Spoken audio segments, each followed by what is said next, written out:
evening, everybody, and welcome. Welcome to all our colleagues, our friends, distinguished guests, and all of you who have come here this evening for this wonderful, wonderful event.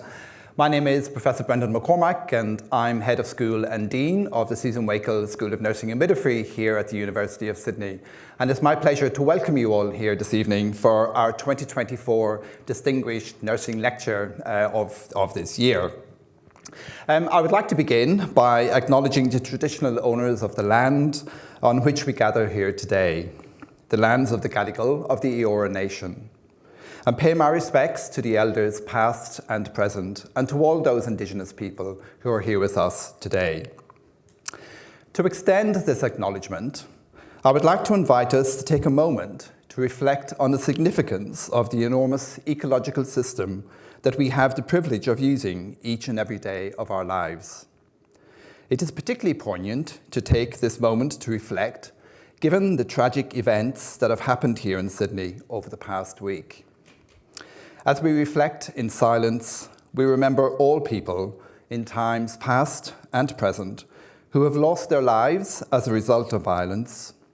We remember all those who experience trauma, all those who grieve, and everyone who works for forgiveness and reconciliation.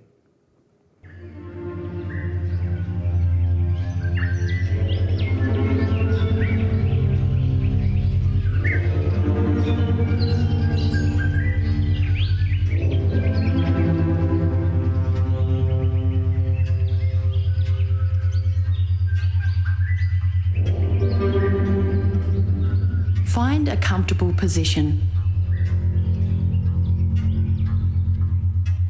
Close your eyes and tune into your body.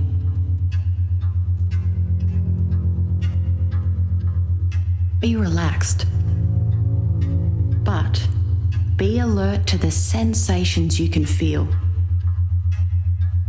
in your feet, in your calves, in your thighs,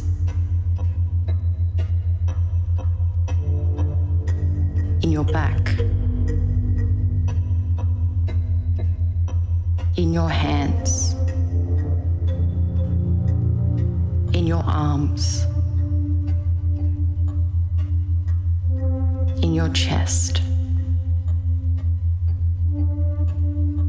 in your neck, and in your face. Without trying to change or control them, notice any tensions or feelings of discomfort. Simply observe.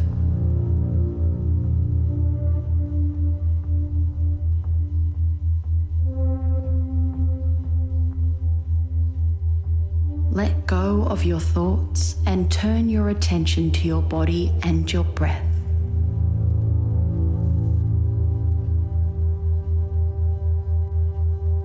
Concentrate on breathing slowly.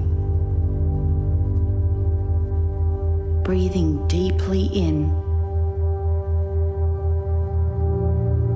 and slowly breathing out.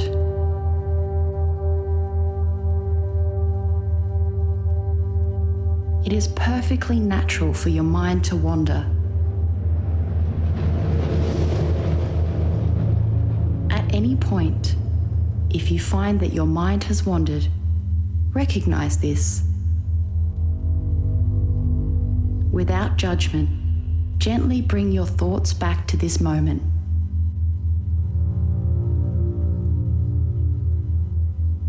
I would like you to reflect on the land that you are on today. This is Aboriginal land. Underneath these buildings, these tons of glass, concrete and plastic, is soil and rock and earth. Take some time to connect to the space beneath you. Ground yourself in this space. Feel the weight of your body pressing into the earth.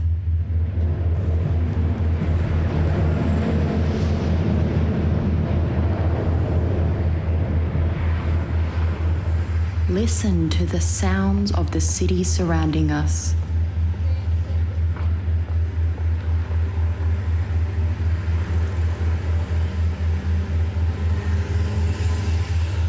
Now take your mind back in time.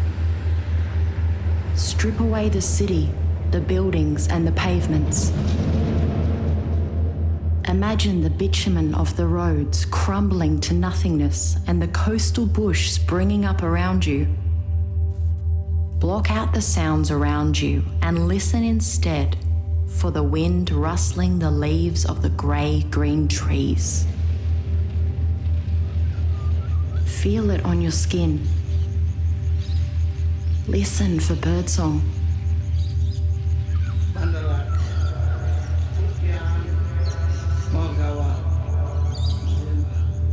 Overlay the sight and smells and sounds of the city with the memory of country that was here long before us.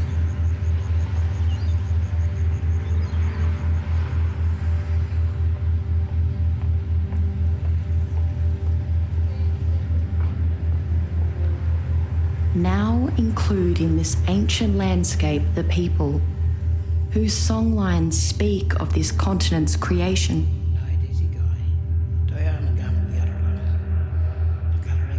They are the custodians of knowledge for this place.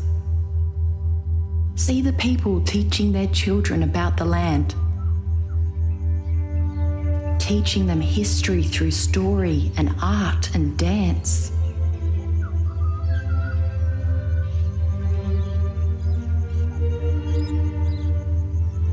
See the people living lightly on the land, curating it, caring for it, understanding its many secrets.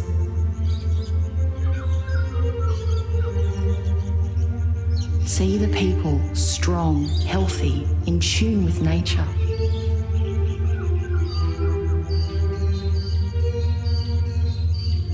Stay here for a little while and enjoy the sounds of children playing. Every day a lesson in living.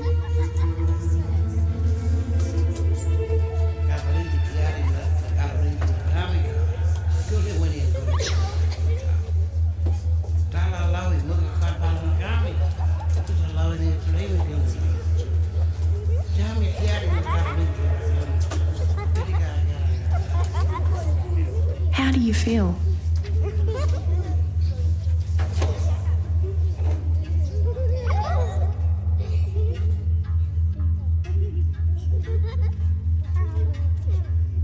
Without trying to change or control them, take some time to be with these feelings.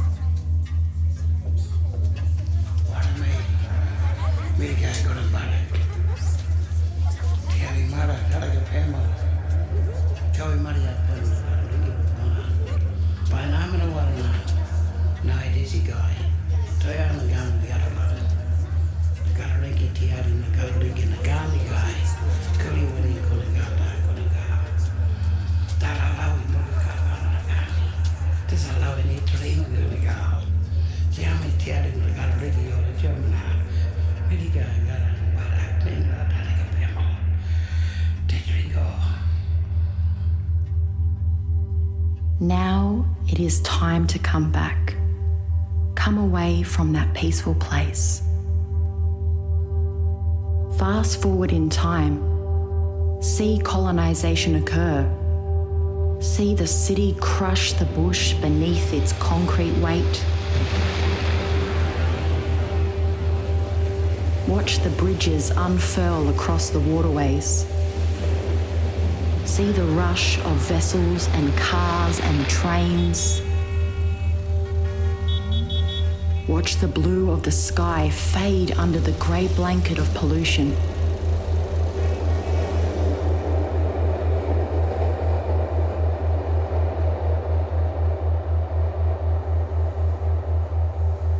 But know that underneath is still Aboriginal land.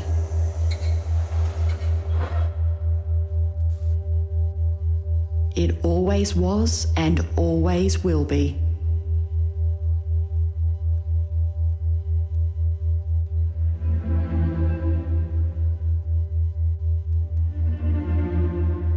know that learning has gone on here in this place since creation.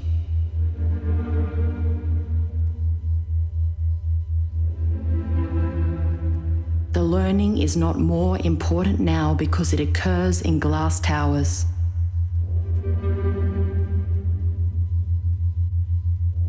Walk carefully and respectfully on this land. Take the time to remove your shoes, and as you connect with the ground, consider the feet that have walked here before yours. Notice the sensations in your body.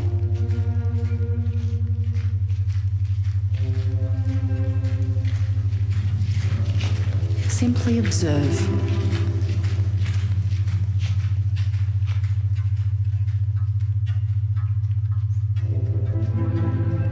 Now, in your own time, slowly open your eyes.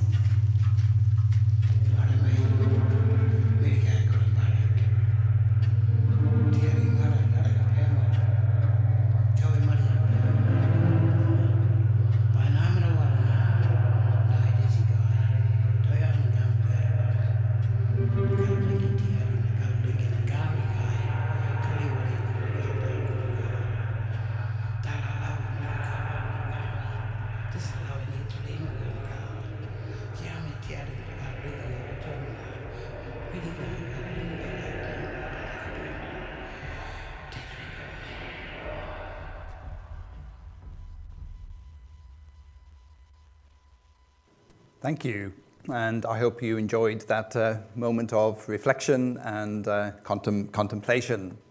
Again, thank you all very much for joining us here this evening, and I'm so delighted that so many of our partners and colleagues and friends have come to join in this wonderful event. Sydney Nursing School, as it's locally known, has a long tradition in influencing policy and strategy locally, regionally and globally. And we recently refreshed our vision and our strategic action plan, and are very clear that our vision is about educating global citizens in health and well-being. And to that effect, we are really committed to engaging our community partners, our students, our colleagues, and all of us with the big thinkers of our time to really reflect on what it means to be a global citizen and to make a difference in the health and well-being of individuals, persons, and communities and society at large. And our distinguished lecture series is very much designed with that idea in mind. A place where we can connect, a place where we can debate and discuss and consider some of the big issues in health and well-being and nursing and midwifery in that context, and how we collectively and together shape the world and turn it into the kind of place that is genuinely concerned with the health of all persons. And so over time, we are aiming to bring together key leaders in nursing, in midwifery, in healthcare, in nutrition and dietetics, in psychology and in social sciences, who together can really think about some of the big questions that we face today. And in a while, I will hand over to one of those great thinkers and leaders who will deliver her lecture to us. And then afterwards, I hope you will join us in some networking drinks and food on the next floor up, where we can continue the conversation and consider some of the issues it might mean for us. But in the meantime, it is my pleasure to introduce our distinguished lecturer this evening, Dr. Amelia Latu Afuhaamango Tuipulotu. She was the Chief Nursing Officer of the World Health Organization, a role that Amelia commenced in January 2023. So she's now well established 14 months later. Amelia was the first female Minister for Health for the Kingdom of Tonga from 2019 to December 2021. Amelia led the response for the measles outbreak and the COVID-19 pandemic for the Kingdom of Tonga up to December 2021. For both emergencies, there were no reported deaths during her leadership tenure, a major achievement indeed. Prior to that role, Amelia was the National Chief Nursing Officer.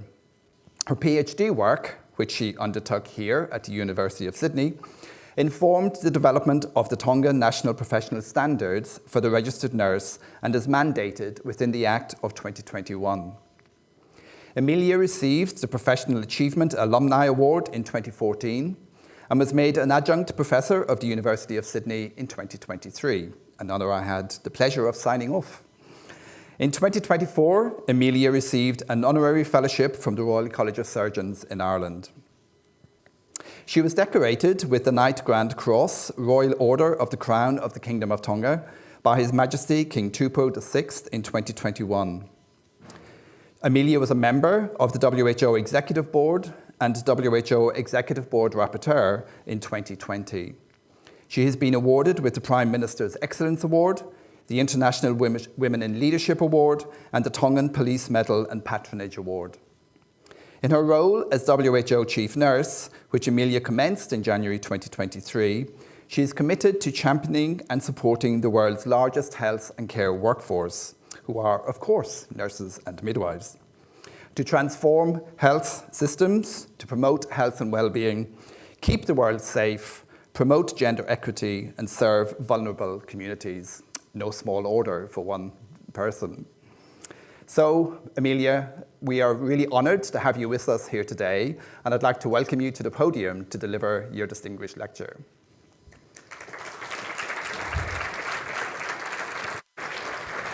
Thank you so much.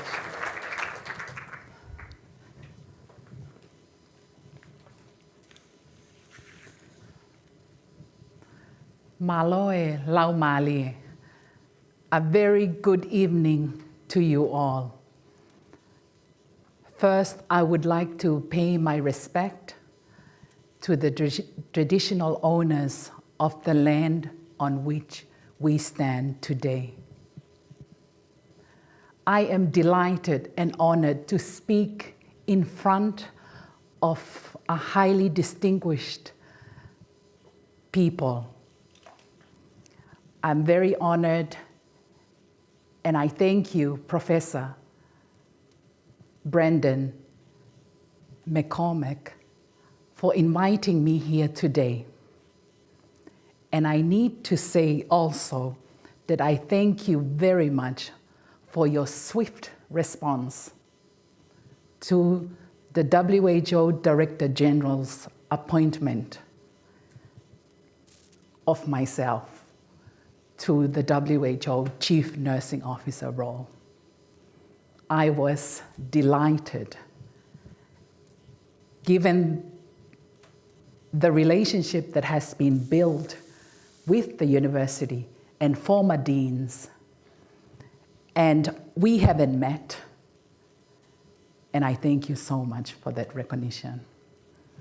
And of course, acknowledging Professor Jill White and former deans and professors and all of you within the Faculty of Nursing and Midwifery, which supported and built my capabilities and has contributed to where I am at today.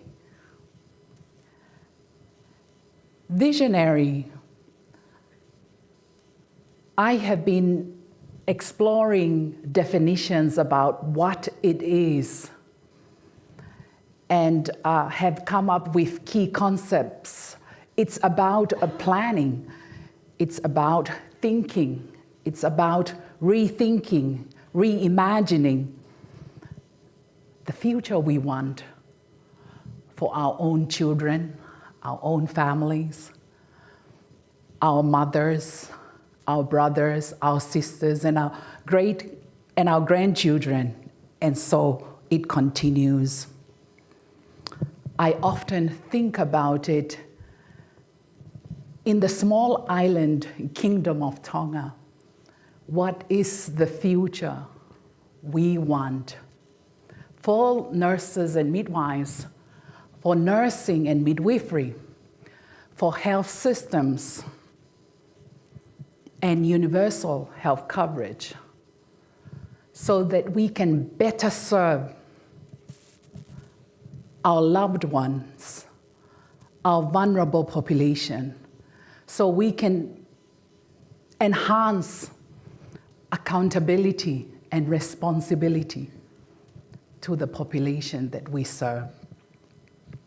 This is a picture of a recent visit to Manila, whereby the government chief nurses of the Western Pacific region, together with the chief nurse of Australia, came together to rethink about optimizing nurses and midwives' role towards universal health coverage.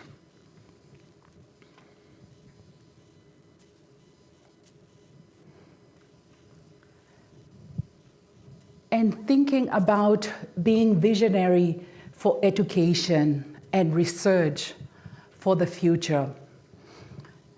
And how can the future be improved? How can we design and transform to a better future? And I have been thinking about how education, learning and teaching and research can better respond to that. Because there is an alarming picture on the state of universal health coverage for the people around the world, according to the latest report, which tracks universal health coverage. In 2021, more than about half of the world's population do not have access to essential healthcare services. We're talking about 4.5 billion people.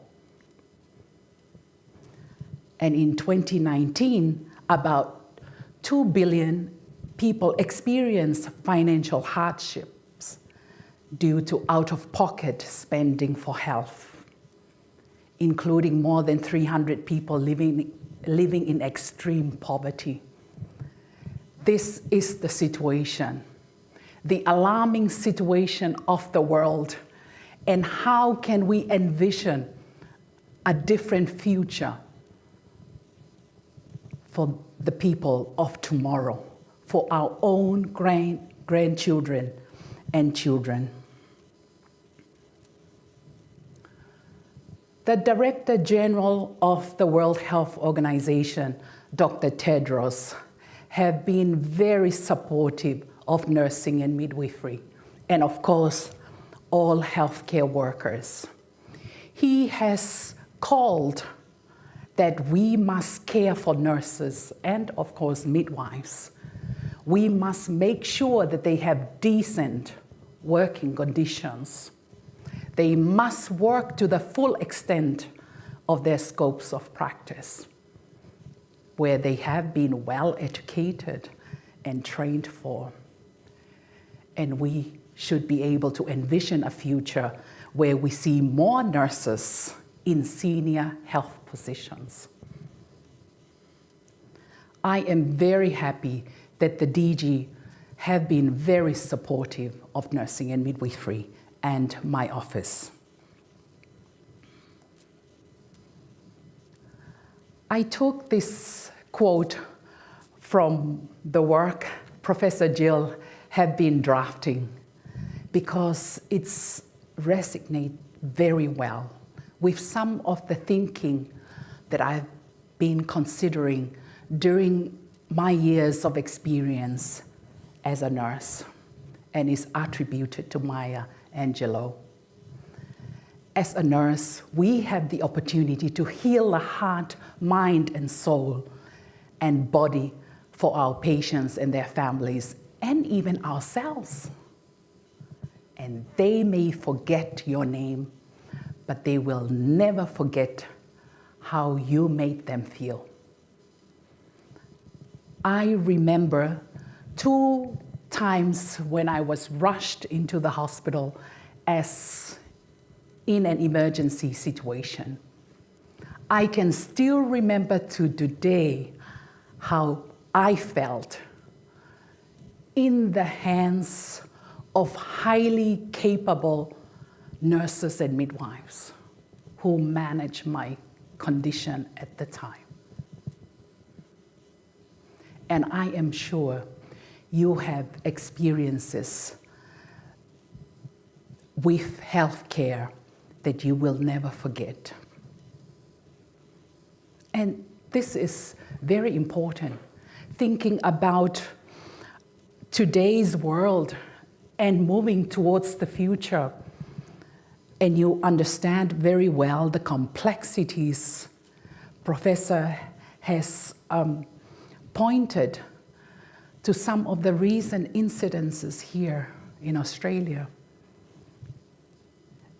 which is very important, nurses' position and opportunity to heal the heart, mind, and soul and body of their patients, their families, and ourselves. What I will be speaking about is my journey to WHO. I will also speak to a resolution that is so important that the World Health Assembly have endorsed. And I will share a little bit about my vision and mission, and a 25 by 25 basic emergency care saves lives campaign that I lead from headquarters in collaboration with Integrated Health Services in WHO. And I will also speak to our nursing and midwifery global community of practice, where Professor have kindly accepted to present in one of our webinars. And then finally, strengthening global, regional, and member states collaboration to support universal health coverage and the Sustainable Development Goals. My personal journey to WHO Chief Nursing Officer, I started in Tonga, 21 years old, and I was asked by the matron to take up in charge of the surgical ward in Tonga, in Viola Hospital, the main tertiary hospital in Tonga. A very young graduate, significantly challenging situation. But what I can remember vividly when I face with challenges with regards to patient safety, with regards to safe nurse-patient ratio, I would come back to the matron's office and I will explain, this is my issue, my problem, this is my solution, what do you think? And she would say, just do it. Go and just do it. She didn't ask for details, and I often wonder, when I go back up to the ward, on the stairs, I was thinking, really? Really? Do you want me to do this?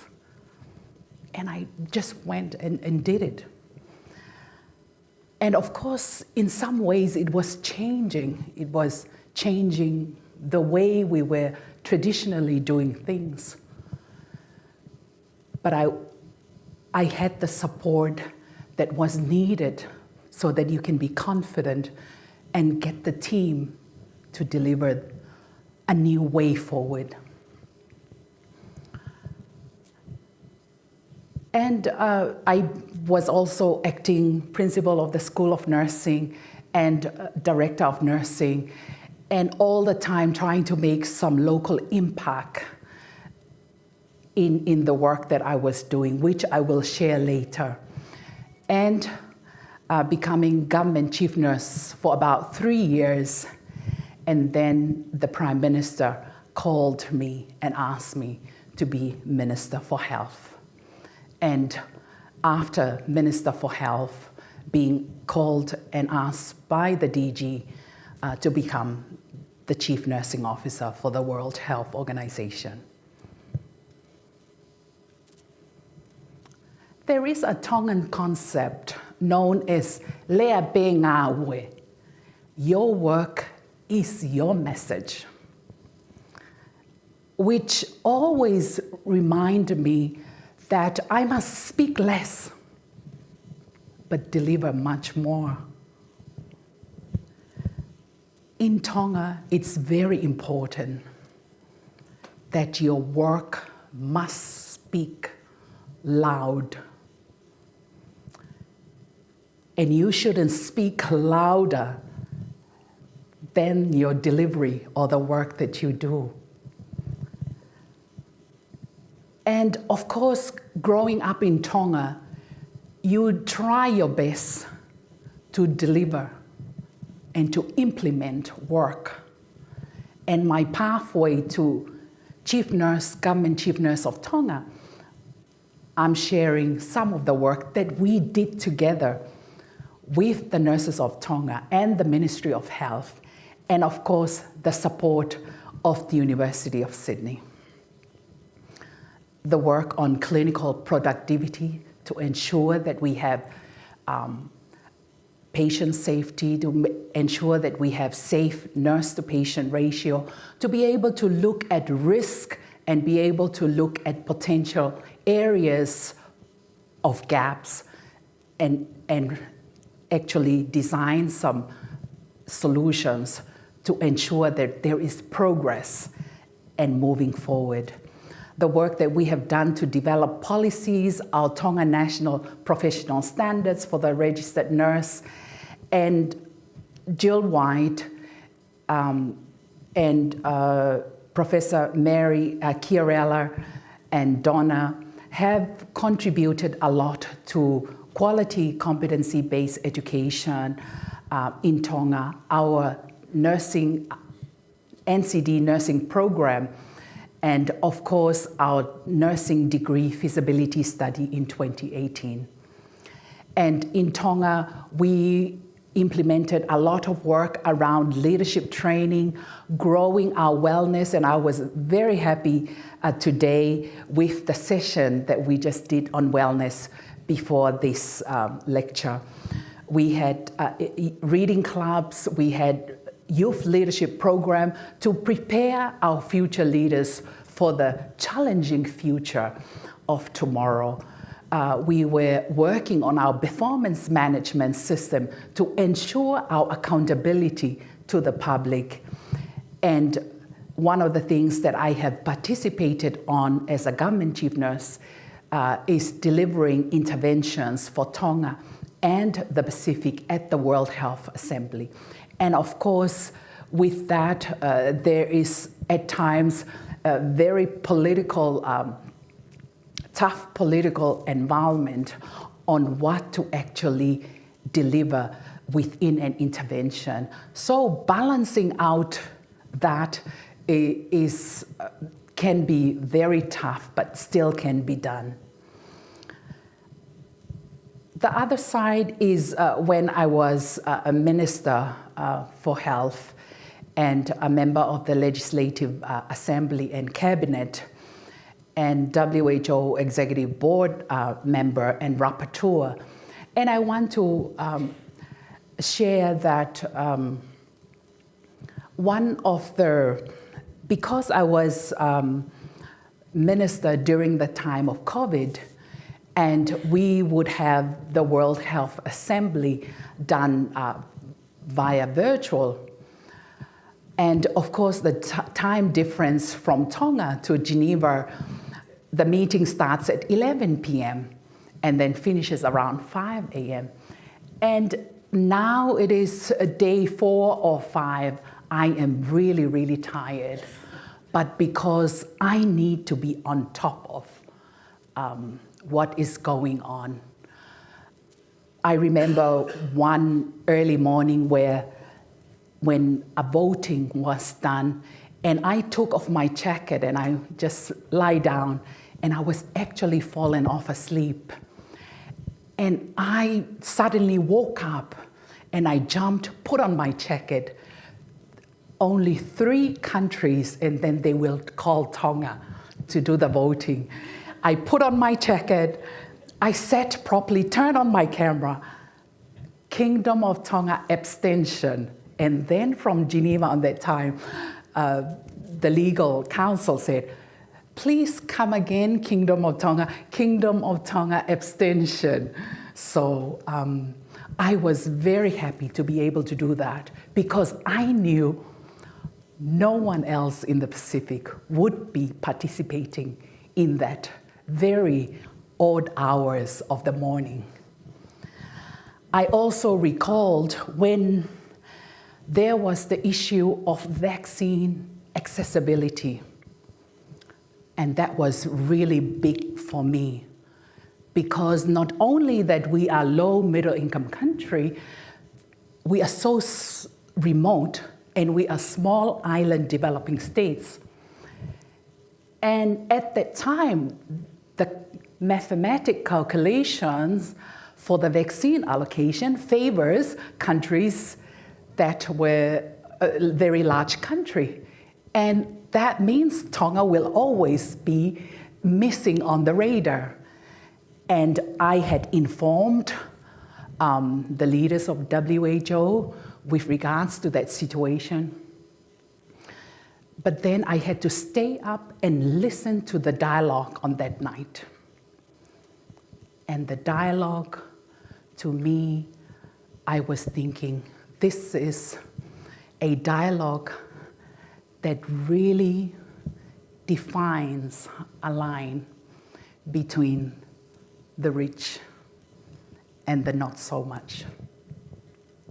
I had to deliver an intervention that calls on supporting vaccine equity for countries without wealth, because I knew at that time, if we will not speak up, no one will speak up for the small island developing states. With measles and COVID-19, with measles, I was seeing our neighboring countries, children were dying.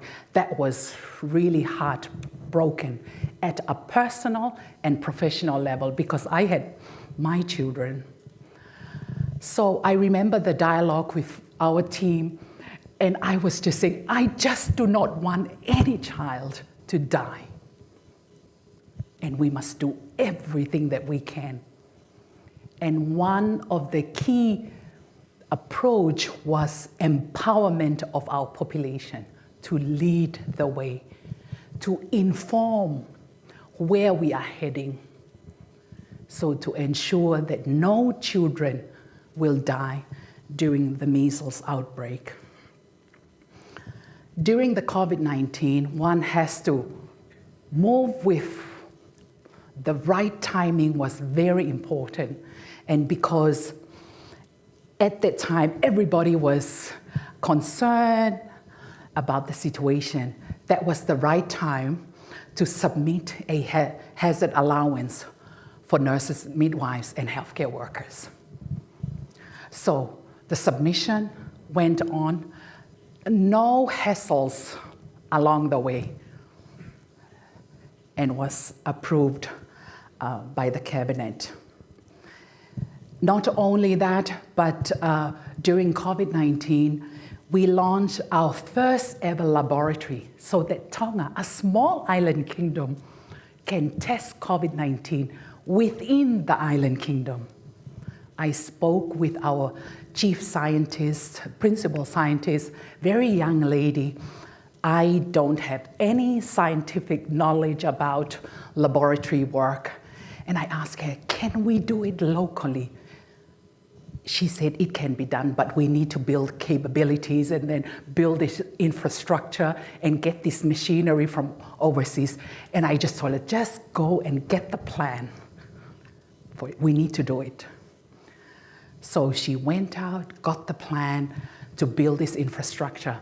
But then now I have to convince, it's always very tough to convince Minister of Finance and politician. However, we managed. I was able to have a good conversation with the Prime Minister. This is our time. This is the time for Tonga to get its own money from its own budget and to fund this laboratory for testing. And I am very proud that the Prime Minister and Cabinet were very supportive of that. The other one that I am very happy with the work of ensuring that the Nurses, Nurse Practitioners and Midwives Act was given royal assent in October 2021. This is a piece of work, again, led by Jill and Mary Chiarella with the nurses and midwives of Tonga. And there was stagnation in the legal process for this piece of legislation to go through Parliament. But when I became minister, I said to myself, this is the time. This must be escalated within the legal procedure. And I remember asking the Attorney General and the Minister of Justice if that this piece of legislation must go to Parliament. And they were saying, oh, Amelia, you have another 5 pieces of legislation that you want to be passed in Parliament. Is that so important? It is extremely important, because this is about safety of care for the general public. And in November 2021, looking into the future, that the future is artificial intelligence, information technology, we were able to launch our first ever national health information system. Our experience in Tonga, and this is the piece of legislation entitled Nurse Practitioners and Midwives Act 2021. And these are the nursing strategies that we were working robustly on to continue to develop and improve the profession. And you can see from governance, career pathway, practice competencies, continuous professional development, education vision for a bachelor degree education program, and right down to influential policy voice. So important that our nurses build this capability because we have great ideas, great strategies, great plans, but we need the political will to allocate the sustainable financing to fund this work that we are planning for the future for universal health coverage. And this, I just wanted to show those documents that we have worked on, critical strategic directions, our code of ethics, our professional standards, our performance management system. And the picture at the bottom is former minister with myself as government chief nurse. You can see Professor Donna there with our Lanity group who have supported building our faculty in Tonga with master's degree program here at the university, which I'm always proud of. And coming back to the World Health Assembly resolution in 2021, which is so important. This is a groundbreaking resolution for strengthening nursing and midwifery, calling for investments in nursing and midwifery education, job, leadership, and service delivery. And this resolution calls on the member states to implement the policy priorities within the global strategic directions for nursing and midwifery, to ensure to invest in nursing and midwifery, to maximize their contributions, make sure that they are supported, protected, and motivated, and of course, strengthen national and subnational senior leadership roles in education and practice. And I wonder, how is that moving within the education system?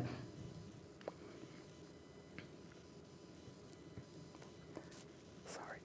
These are WHO's initiatives in nursing and midwifery towards universal health coverage, and the 4 key areas for the global strategic directions, which I have spoken about.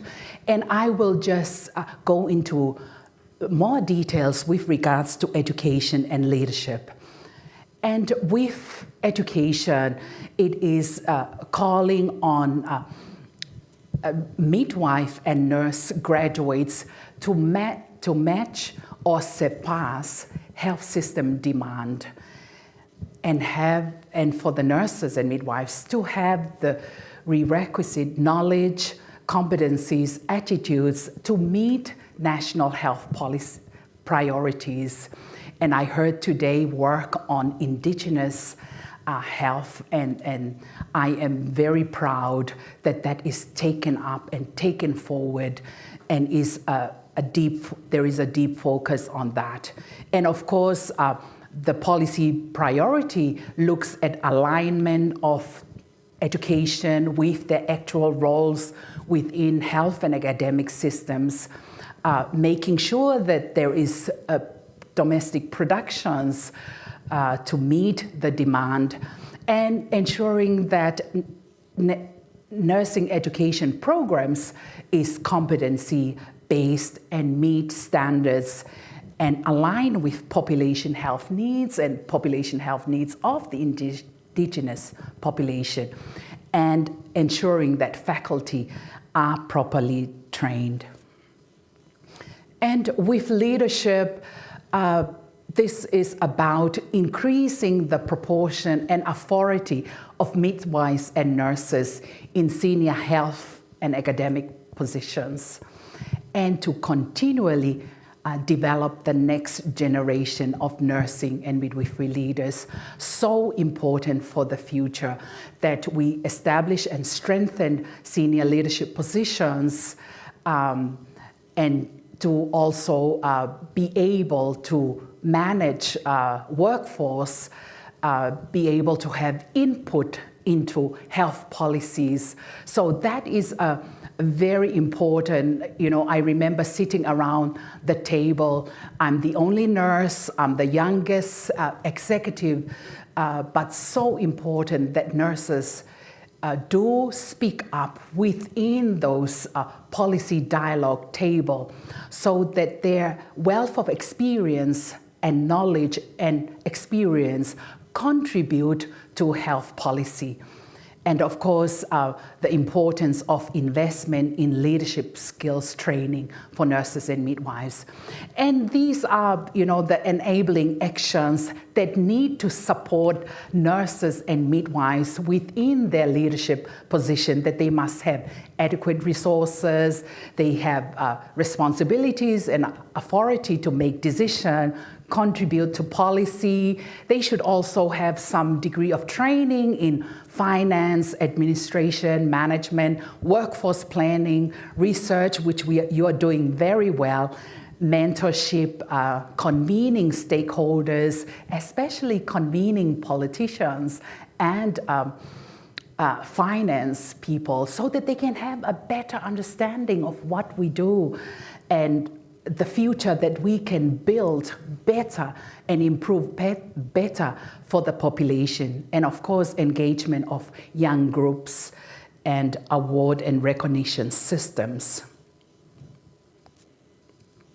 The vision of my office, work in draft, but to be the trusted global leader to strengthen nursing and midwifery, to maximally transform health systems, to serve the vulnerable populations and communities. We see clearly that about half of the world do not access to universal health coverage and essential health care. The system of today needs to be transformed if we are to expect something different for our children and our future. And my mission is around strengthening the future, or the future-proof health systems, universal health coverage, and the sustainable development goals. And by doing that, raising the profile for nurses and midwives, advocating for investments in nursing and midwifery, ensuring that their well utilizations of their competencies, making sure that they are protected and supported, valued and respected. And I just sing that song all the time, everywhere that I go, because that is so important. And the current work plan that I have got those 3 thematic areas of enabling activities, sustainability and performance, project implementation, and it's all to have some efficiency and impact on the ground within member states. If there will be no potential impact, I don't think we should be delivering those work. We must always have some potential impact on the ground. And with enabling activities, I'm doing global leadership and advocacy for the professions, looking within WHO, 3 levels, headquarter where I am, the regional level, and the country offices, to look at coordination and support for nursing and midwifery. And impact-driven, we are challenged with sustainable financing. We're looking towards the future to engage engagement with donor, and of course, the work of the office must be managed and be accountable to the member states. And 2 of the projects that we are currently implementing is the Nursing and Midwifery Global Community of Practice and our 25 by 25 basic emergency care. With our 25 by 25 basic emergency care Saves Lives campaign, this is a campaign that I lead together with integrated health services and emergency care team. As health emergencies happen every day, everywhere, and more than half of annual death and more than a third of disability in low and middle income countries result from conditions that could be treated with emergency care. And with our emergency program, it includes injuries, NCDs, infections, heart attacks, and complications of pregnancies, because usually trainings are limited in scope, are often very expensive, and are not adapted to low resource settings and countries, and not often designed for multidisciplinary team approach. This is evidence and impact of BEC from Uganda, Mubende and Kawolo hospitals after 1 year of baseline data on those key emergency conditions, using simple, low-cost toolkit and simple process tools of WHO. And after 1 year of post-intervention data, the mortality decreased by 45%. And this is a major impact on the ground and has been repeated by our team in other settings and other countries.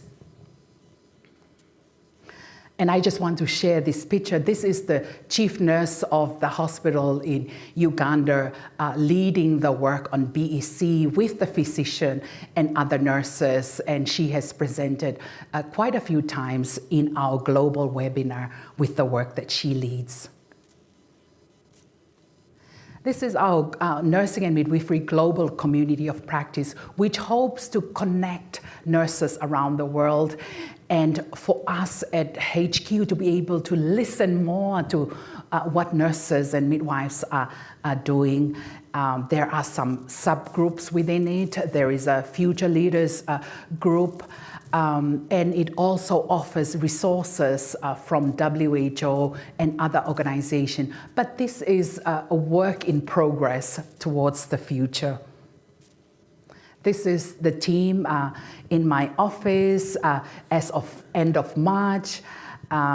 We have 2 consultants who are on break now. We have the ECHO project. This is the virtual platform that hosts our global community of practice.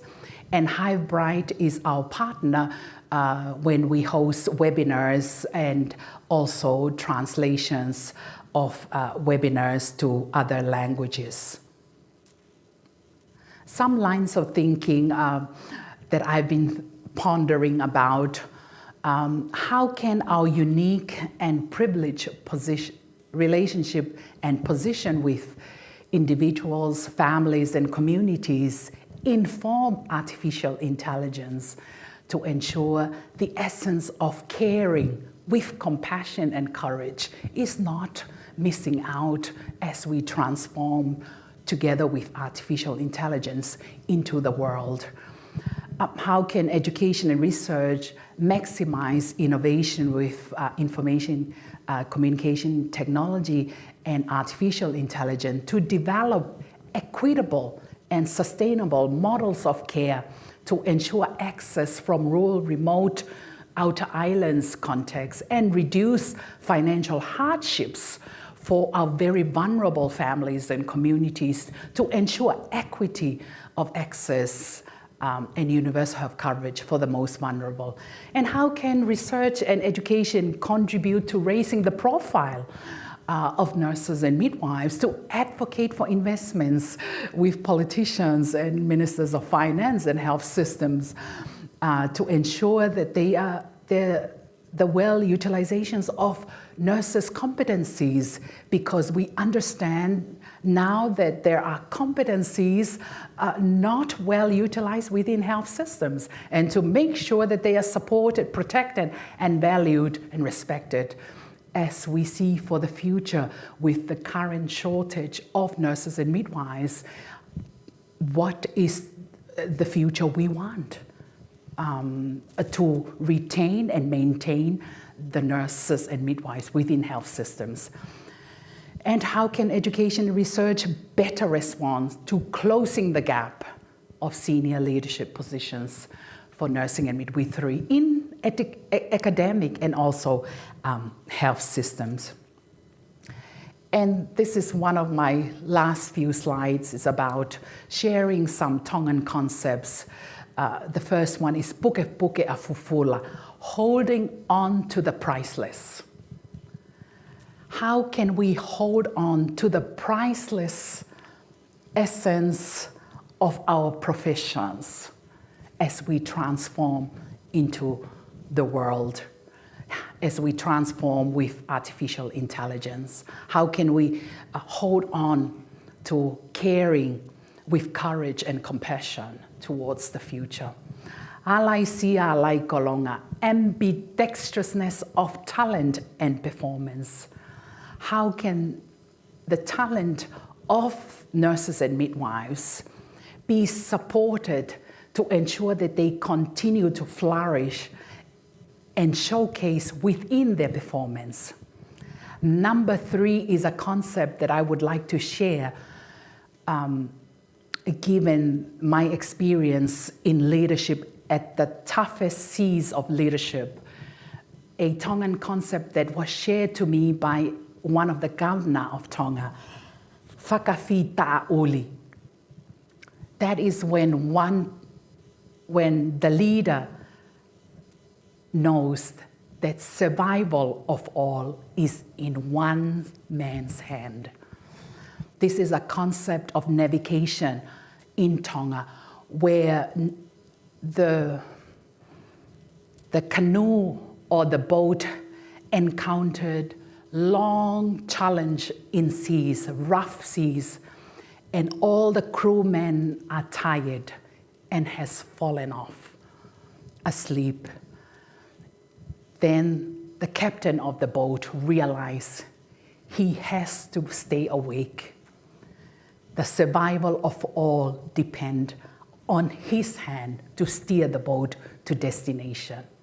At some point of time, the survival of the profession depends on your leadership, on your sole negotiation at the policy table, at the financing table, that will move the profession forward and continues to develop. And the last one is tākanga e tauwhohe. We must collaboratively row our way together to reach our destination. We must work together, robustly together. And this is our QR code for our 25 by 25 emergency care. Merci beaucoup, malo aupito. Thank you very much. And I would like to thank Professor for the award of Adjunct Professor of the University of Sydney, Susan Wakil, School of Nursing. I thank you very much.